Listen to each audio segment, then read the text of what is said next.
Nii, tere!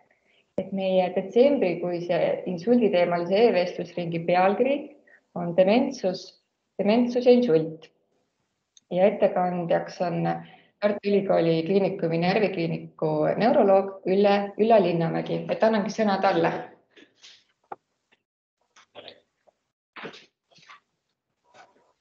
No nii, tere kallid. Kuulete mind? Näete mind? Mina ennast ei näe, nii et ma ei näe, et mul on nina külmast punane õnneks. Mina olen nüüd umbes üle 20 aasta tegelenud dementsusega. Siia külje peale saaks kuidagi, et ma näen, ega muidu slaid on üleni, aga niimoodi, et siin kõrval jooksevad need näod, seda vist ei saa. Ei ole tähtis. Inimesed on ilma kaamerata. Selge. Nii 20 aastat olen mina dementsusega tegelenud ja põhiliselt Alzheimeri tõve seotud dementsusega.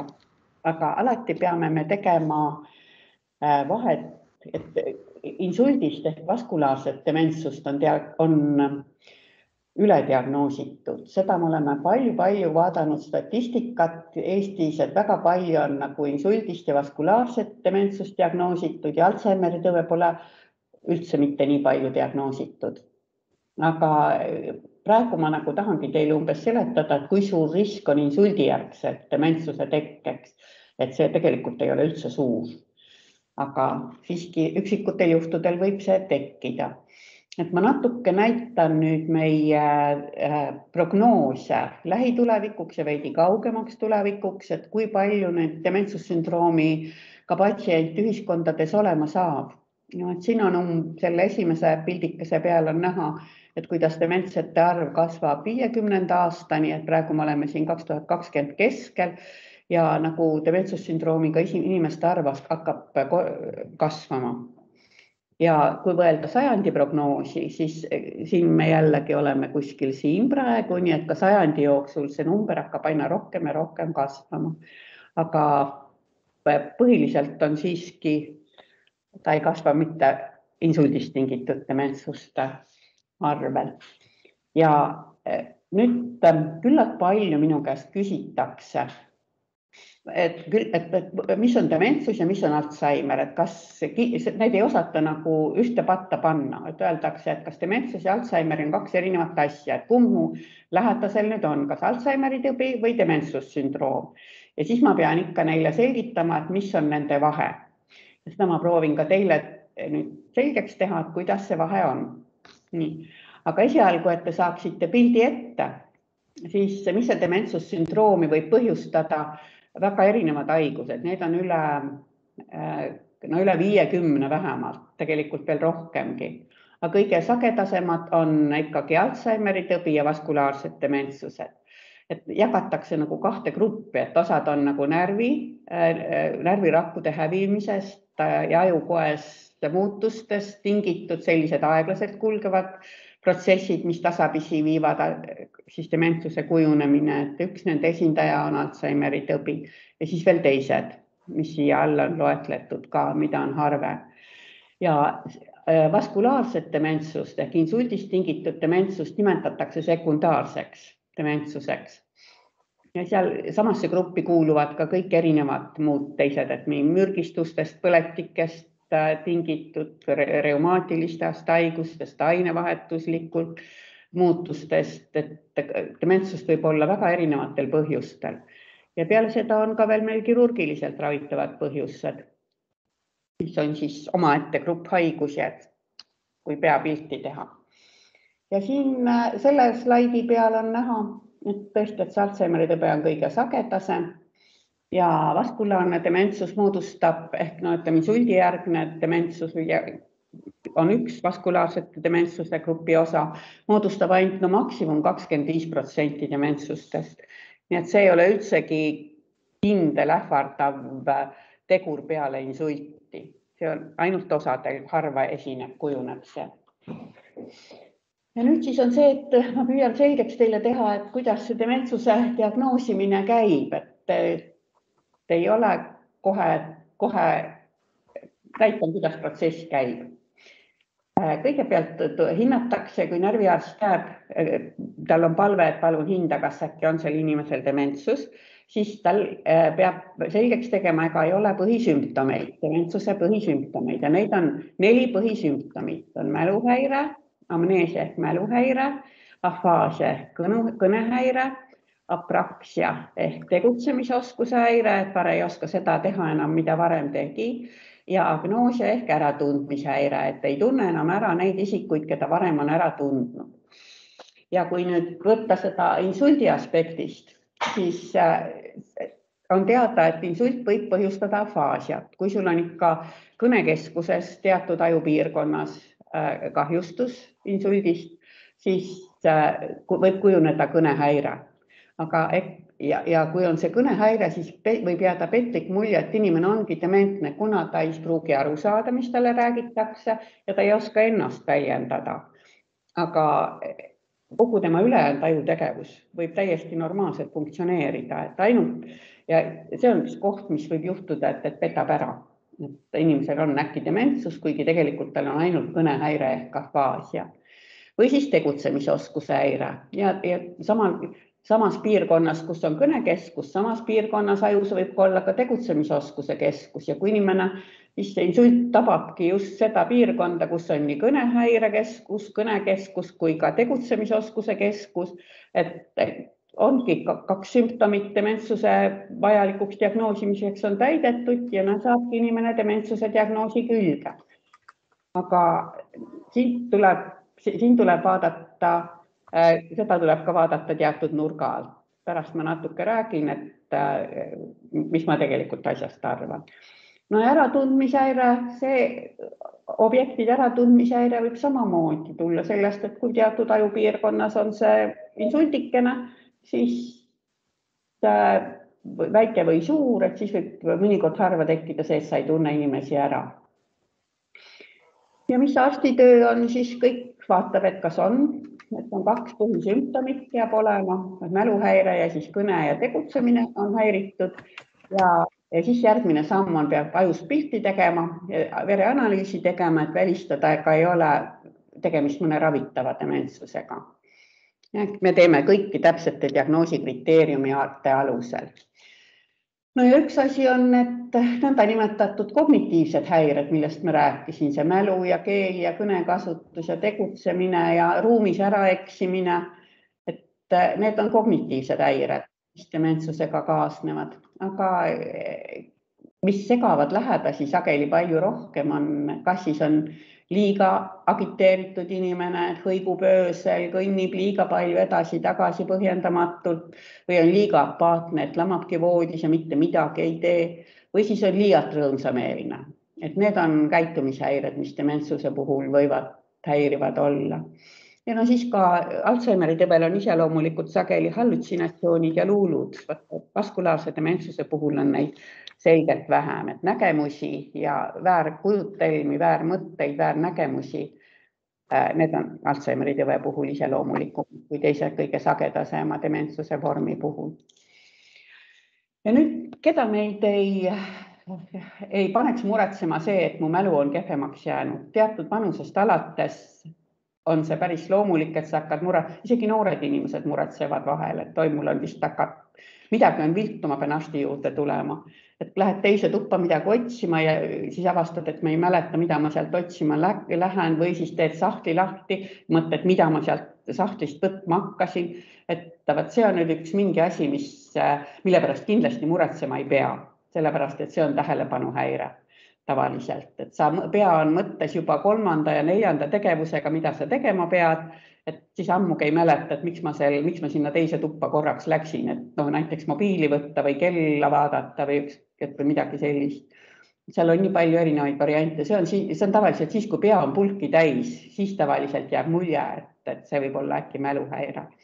Aga too pilt on, mis praegu ekraanil on seepärast, et ei muretseks enda pärast liiga. Et siin sellel horisontaalskaalal on vanus, et kui vana sa oled, ja sellel vertikaalskaalal on siis mälu testimise kõige sagedasemad skaalad, millega testitakse mälu. Siin on näha näiteks, et 20-aastastel on mälu, see punktiirjoon viitab sellele, et seal on selline keskmine, mis on saadud väga paljude inimeste mälu testimisel, mis on nagu populatsiooni või rahvastiku keskmine. Täpiline joon siin näitab, mis on keskmine tulemus ja siin on tahetud eesmärk näidata, et noortel inimestel 20-aastastel on mälu keskmisest tunduvalt parem. Ja ta püsib niimoodi kuni 25-ni, siis kui ülikool hakatakse lõpetama või et põhilised koolid on läbi ja siis püsib see mälu funktsioon umbes 40. eluaastani, enam-vähem 50. eluaastani, aga siis hakkab järsult mälu halvenema. Ja see on normaalne ealine vananemine, kuna aju lihtsalt ei tööta enam nii tõhusalt, et need aju omavahelised ühendusteed ei ole nende funktsioon ei ole enam nii kiire, et informatsioon saad ajust kätte küll, aga see kõik võtab lihtsalt palju rohkem aega. See on see, et need juhteteed on hästi aeglaseks muutud, nagu vana elektrijuhe ei pruugi enam sama hästi elektrit juhtida, täpselt samamoodi on ajus ka. Ja kui vaadata siis nüüd 80-aastastel ja võrrelda 50-aastasega, siis on mälu selgelt kehvem. Nii et see on eesmärgiga, see pilt on näidata, et ärge muretsege oma mälu üle liigselt, et see mälu lähebki meil tasapisi kehvemaks. See on nagu üks põhilistest asjadest. Ja millega meie dementsust arstid mõõdame, on konkreetse skaalaga, mis on väga lihtne 30-punktiline skaala, kus küsimustes on, sa tead, mis kuupäev, mis aasta on, kus kohas sa oled, mitmendal korrusel sa oled, natuke lastakse arvutada, lahutada 107 kaupa, siis palutakse korrata sulle kohe järgi 3 sõna ja siis palutakse, et meelde jätta ja vaadata, kas nad pärast ka meelde jäid. Siis tuleb kujundit joonistada järgi ja lauset korrata järgi, sellist keerulisemat lauset. Et näiteks see lause on ei kuisid, egasid ega võisid või mingi selline segane lause, mis ei pruugi kohe meelde jää või kergesti arusaadav olla. Ja kui sul on kõnega veel kõnefunktsioon häiritud, siis on seda veel raskem teha. Ja siis dementsust me jagamegi raskusastmetesse, et siis teatud, kui on neid 30 maksimumpunktist kuni 25, siis on see küsitav dementsus, kui on 20-24 punktiga on tegemist kerge dementsusega ja siis vahepealne on mõõdukas ja kui on alla 9, alla 10 punkti, siis on juba raske dementsus. Ja siis on tõesti inimene vajab juba igakülgset täbi ja ööpäevaringset järelevalvet.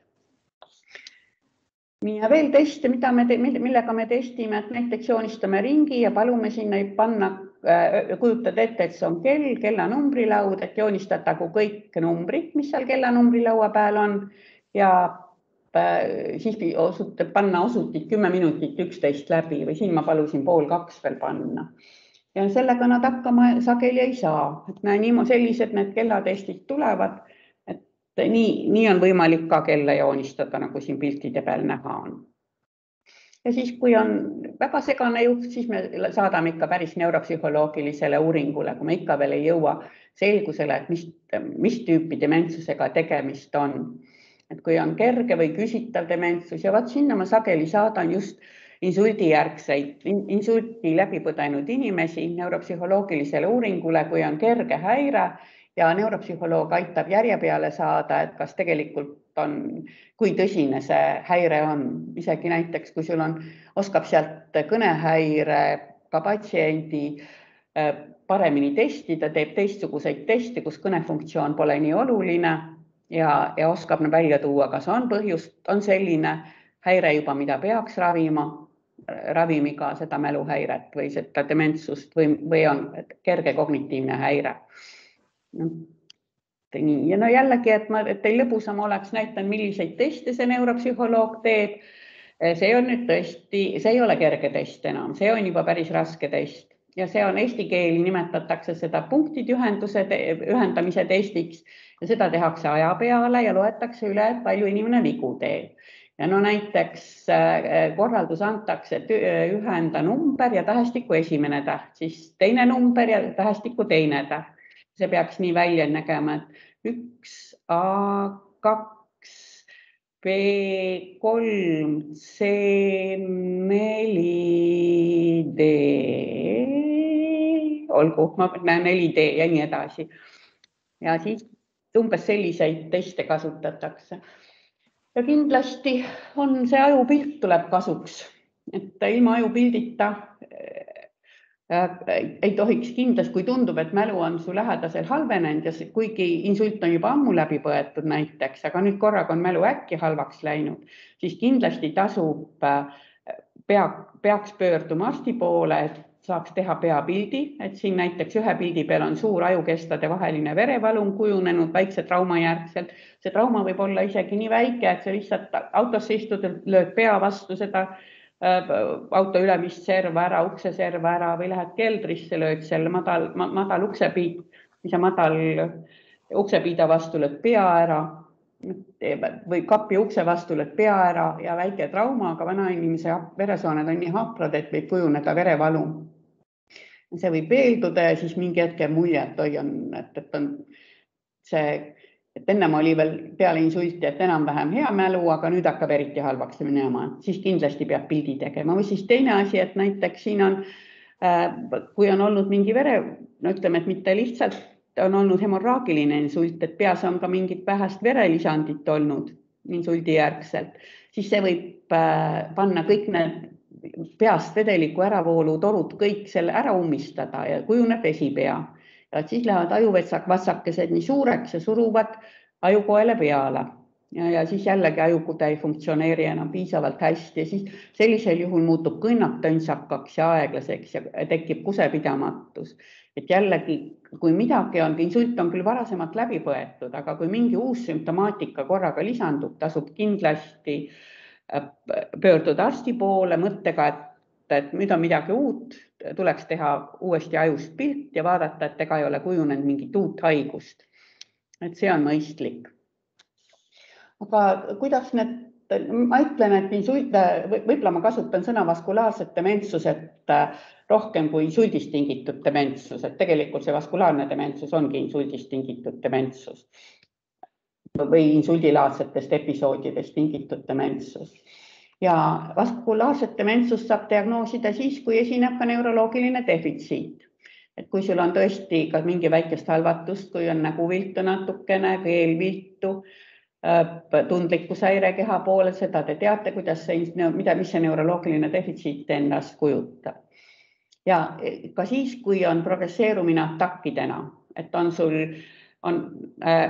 tuleb järsult, läheb halvaks, on suhteliselt hea tervise foonil, tuleb järsk halvenemine, siis natuke aega püsib jälle suhteliselt samasuguses kerge defitsiidiga seisundis ja siis jälle järsk halvenemine.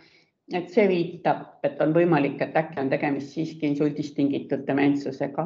Ja sellele viitavad ka kõik need vaskulaarsed veresoonhaigusele, veresooni mõjutavad riskitegurid, et kõrge vererõhk ja kui ennem on olnud südameinfarkt, stenokardia, jalavaarterid on kinni, jalad on külmad.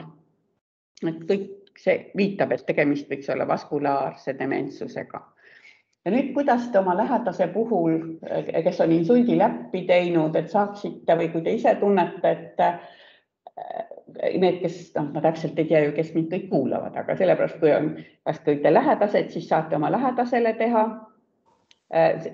esita testküsimusi, kui te olete ise insuldi läbi teinud ja olete äkki mures, et äkki mul nüüd hakkab dementsus kujunema, siis esitage need küsimused endale ise ja mõelge selle peal või küsige oma lapselapselt, et kas mul on sellist asja või lapselt.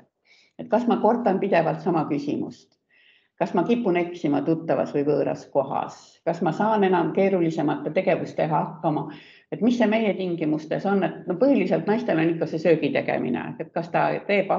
Äsja mul keegi just ütles, et muidu söögi tegemisega pliidi peal saab hakkama, vaat ahjus enam ei saa söögi tegemisega millegi pärast hakkama, et ei oska seda aega nii hästi arvestada. kas ta oskab kasutada kodus tehnikat, oi kui palju kurdetakse, et inimesed mobiiliga tahavad seda televiisorit käima panna, et pidades seda telefoni siis selle televiisori puldiks, et ajab asjad lihtsalt sassi, ei tunne ära. Mul oma isagi muuseas tegi seda, ja helistas mulle ja vennale korduvalt ja ei räägi telefoniga. Loomulikult mõtlesime, et ta on insuldi saanud. Aga lõpuks tuli välja, kui sõitsin kohale ja küsisin, et mis see nüüd siis on, et miks sa meile kogu aeg helistad. Ütlesin, aga teie ju ka panete seda telekat käima selle telefonist. Aga ei vana inimesel hakkab natuke raske, et telekas käib ikka nupust tööle, mitte puldist. Ta ei jõua selle vahel, kui peas asja otsas on natuke, et siis ta ei oska mõelda. Et kodust ja kaasaine kodune tehnika lähebki keerulisemaks aina rohkem ja rohkem. Nii. Ja kas ta tunneb lähedased ära? Küsige kas endalt või oma sugulastelt, siis püüdke lihtsalt esitada ma teaks, mitu insuldihaiget mind kuulab ja mitu lähedast mind kuulab, siis ma teaks teile otseselt tähelepanu pöörata, et kellest mida küsima peab. Ja samamoodi küsitakse tavaliselt, siis, et kas ta kõnnib sihitult, kas ta pakib põhjendamatult asju, kas ta tõstab riiuleid tühjaks ja kas ta kuhugi kogu aeg minna. Ja kas hügieeniaharjumused on muutunud, et need on need küsimused, mis tuleb siis esitada, et mõelda. Kui need kõik need asjad on, siis võib tegemist olla dementsussündroomiga. Aga keeruline komplekt on nüüd see, et kui inimesel on olnud mingi 5 aastat tagasi insult, ja ei saa välistada, et sellele nüüd lisandub Alzheimeri tõbi või vastupidi, et on juba vaikselt Alzheimeri tõbe ennem olnud ja siis tuleb korraga üks väike insuldikene, väiksemahuline insult ja siis arvatakse, et nii, nüüd on see insult kogu selle sümptomaatika teinud ja insuldijärgselt on inimene oma mälu ja võimed kaotanud. Tegelikult need mälud hakkasid juba ennem kehvemaks minema, aga keegi ei pannud lihtsalt seda tähele ja nüüd siis see insult ja haiglasse sattumine toob need haiguse ilmingud paremini välja. Ja, vaatame, mida ma tahan teile veel öelda. Nii, võib-olla, et see loenguaeg hakkab otsa saama, aga pole vahet, kas sul on Alzheimeri tõvest tingitud või vaskulaarne veresoonte kahjustusest tingitud insult. Ravi on põhimõtteliselt sama. Nii et viga ei tee, kui arst ei tee viga, kui ta igatahes ravimid on samad. Nii. Ja nüüd päris lõpetuseks ma mõtlen, et miks ma küll selle pildi panin, et jõulud on lähenemas ja kuidas teie jõule peate, et ma loodan, et teil on ikka harjumus, et lapsed tulevad koju ja on kodus. Ja seda traditsiooni tasuks ka ja kas te kujutate ette, et need on kaksikud, need 2 poissi, üldse ei ütleks nagu minu kaksikud, üle 30-sed natukene. Ja nüüd mõtlesin, et nüüd üks neist on vaskulaarne dementsus ja teine on nüüd Alzheimeri tõbi. Et ühe inimese täiesti erinevad, täitsa 2 erinevat haigust, aga nad siiski on üks ja sama haigus, on dementsussündroom, kui see põhineb või tekib. Vaat nii, nüüd on see jutt räägitud, ravi on sama, põhjused on erinevad, sümptomid võivad olla samad ja väga vähestel insuldi läbipõdenud isikutel võib kujuneda dementsus. See peab olema siis konkreetses kas väikses piirkonnas tekkinud insult, mis on strateegiliselt oluline piirkond, piisab ka väiksest küünel suurusest insuldist või siis sul on terve poolkera ära võetud, aga sa ikka ei ole dementne, et ikka see dementsust ei põhjusta, inimene saab hakkama. Nii et nüüd on vist see hetk, kus ma ütlen, et kutsuge lapsed, veenge lapsi ikka endale jõuluks külla tulema, et nii see dementsus jääb ära ja kui te olete noored, siis minge kindlasti oma emadele, vanaemadele külla. Mul üks poiss tahtis mitte tulla see aasta, ma olin nii salvunud, nüüd tuleb. Aga nüüd ma pean nüüd, jah. Nii, nüüd vaatan, kas ma